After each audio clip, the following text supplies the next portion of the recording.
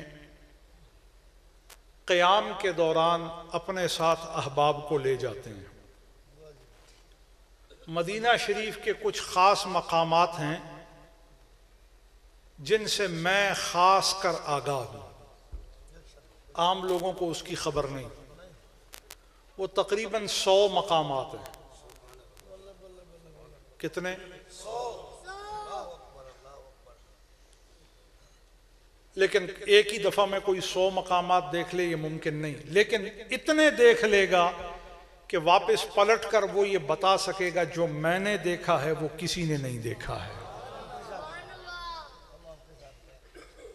इसी तरह मक्का शरीफ के भी और बाकी भी, बदर शरीफ के कुछ मकामात और बदर के रास्ते के मकामात और इसी तरह अबवा शरीफ हुजूर की वालदा माजदा और वो जगह जहां का कोई सोच नहीं सकता। तो इंशाअल्लाह ताला हमने मार्च के महीने में दोबारा ये इरादा किया है कि मदीना शरीफ जाएंगे। ये इरादा हमारा है और मर्जी हुजूर की है। तो अगर उधर से मंजूरी हुई तो हो जाएगा, और अगर हुजूर की मंजूरी नहीं तो लोग तो इरादे बनाते ही रहते हैं।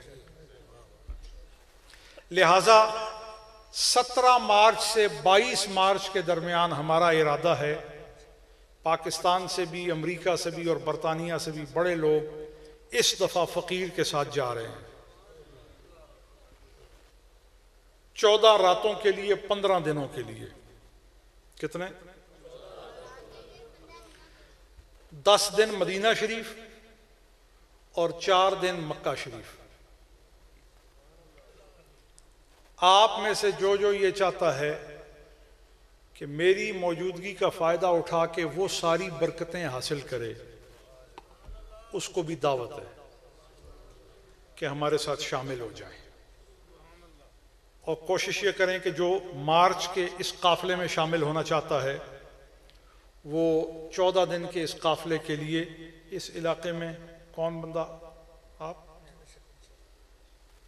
बल्कि 2-3 मुख्तलिफ जगहों से मैं बंदे नामजद कर देता हूँ। यहाँ से एक हमारे खलीफा असगर साहब, आप खड़े हो जाएं ताकि अहबाब देख लें। खलीफा असगर साहब हरमैन शरीफैन के काफले के लिए इनसे रब्ता कर लें, और तांदले वाले से खलीफा प्रोफेसर हसन साहब,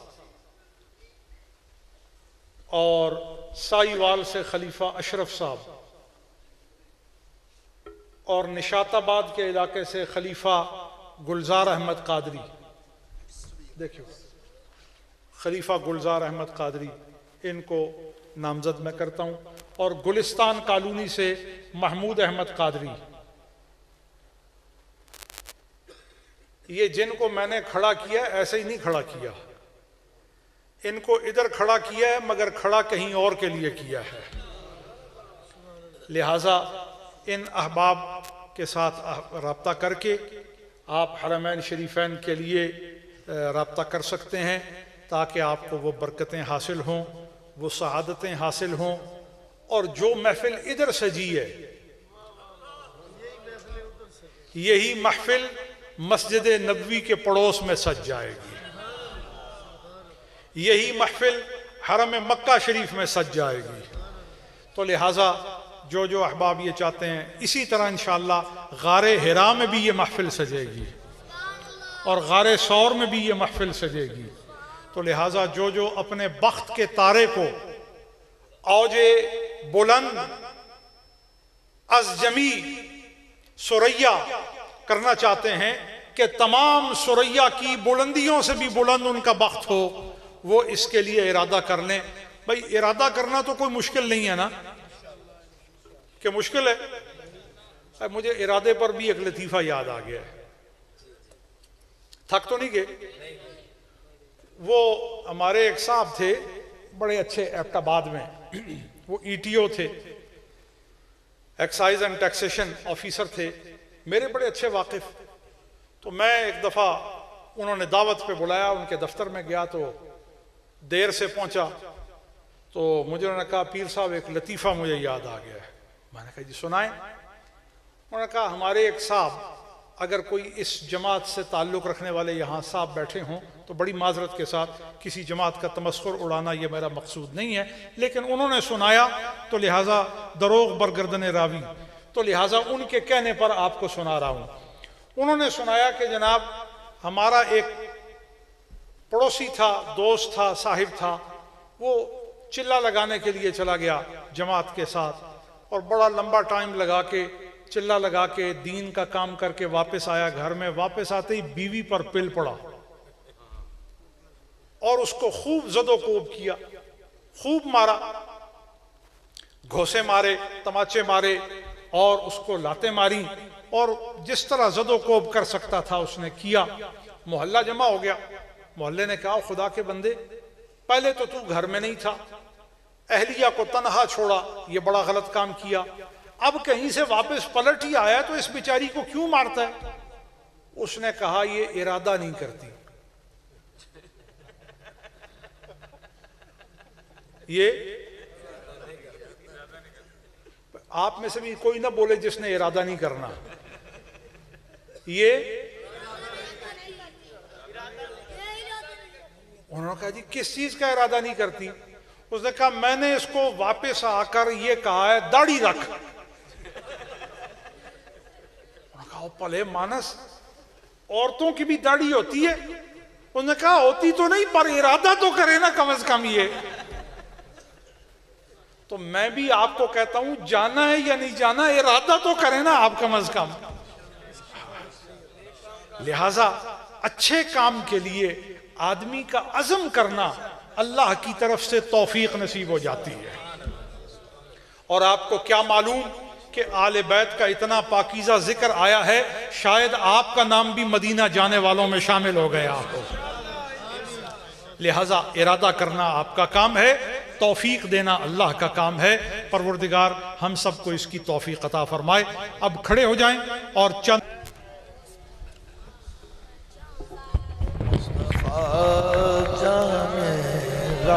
रहमत पे लाखों सलाम, शमाए बज़ में हिदायत पे लाखों सलाम, शमाए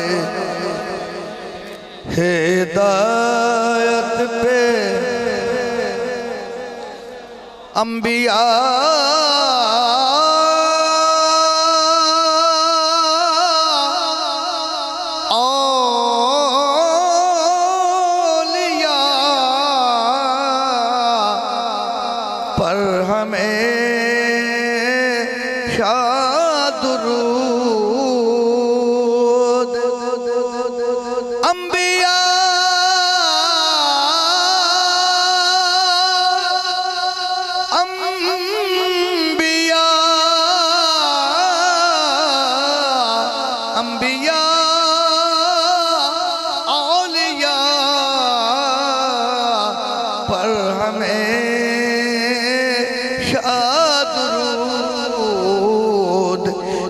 बैत रिसालत पे लाखों सलाम, मुस्तफा जान रहमत पे लाखों सलाम, शमाए बज़ में हिदायत पे कुल जहां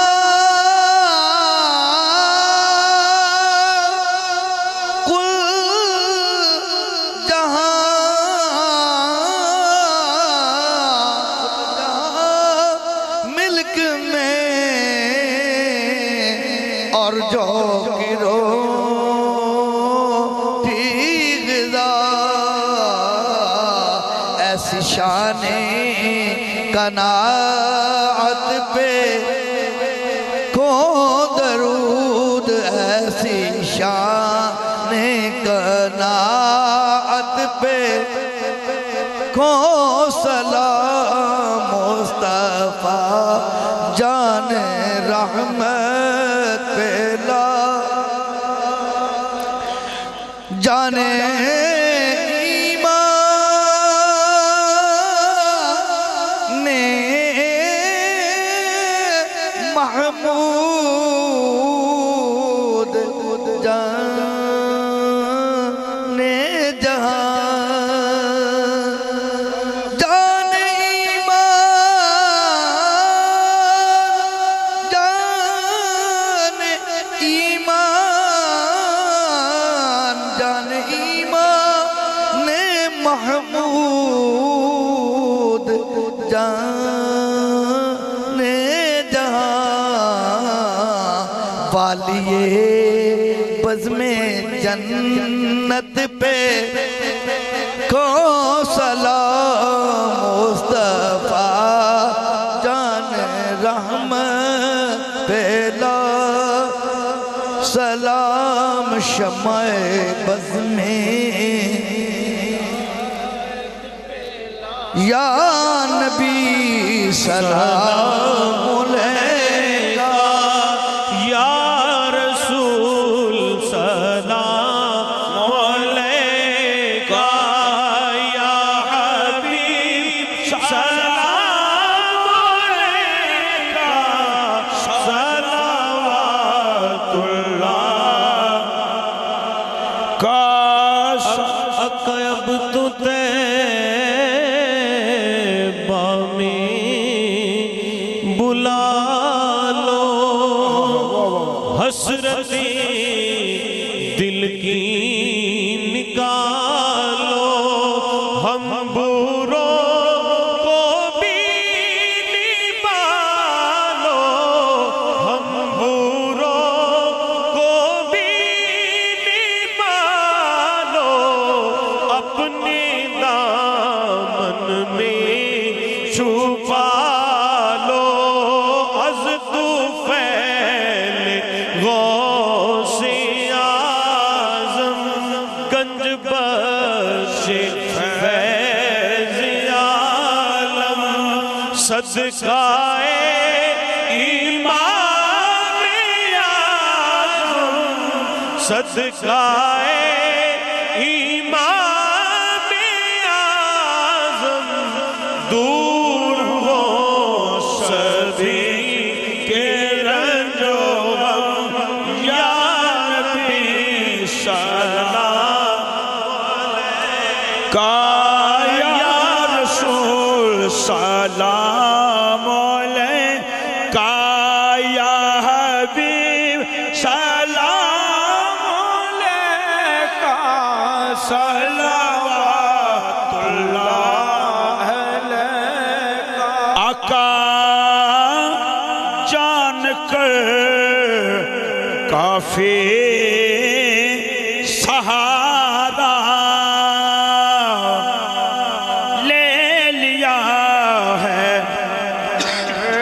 तुम्हारा खल्क के वारिस खुदारा लो सलाम अब तो हमारा या नबी सलाम अलैका या रसूल सलाम अलैका सलावतुल्लाह अलैका या रसूल अल्लाह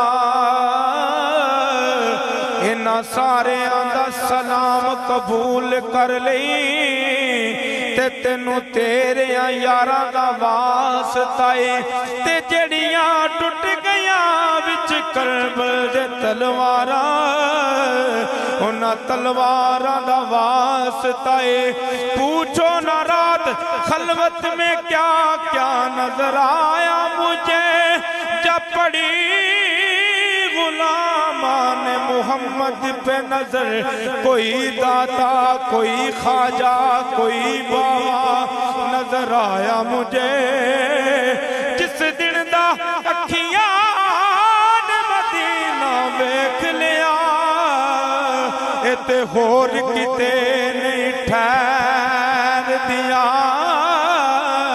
जिस दिन दा अखियां ने मदीना वेख लिया ए ते होर किते नहीं ठहर दिया अशकों से तलावत की हमने तो कुरान के पारे भूल गए जिस दिन से मदीना देख लिया तो सारे नजारे भूल गए उंज हर कोई गल्ला करदा है दुनिया दे हर एक शहर दिया जिन्ना सखिया ने मदीना वेख लिया उते होर किते नहीं ठहर दिया अस्सलाम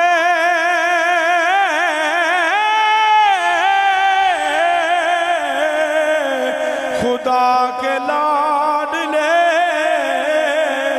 और प्यारे रसूल ये सलाम आज जाना हो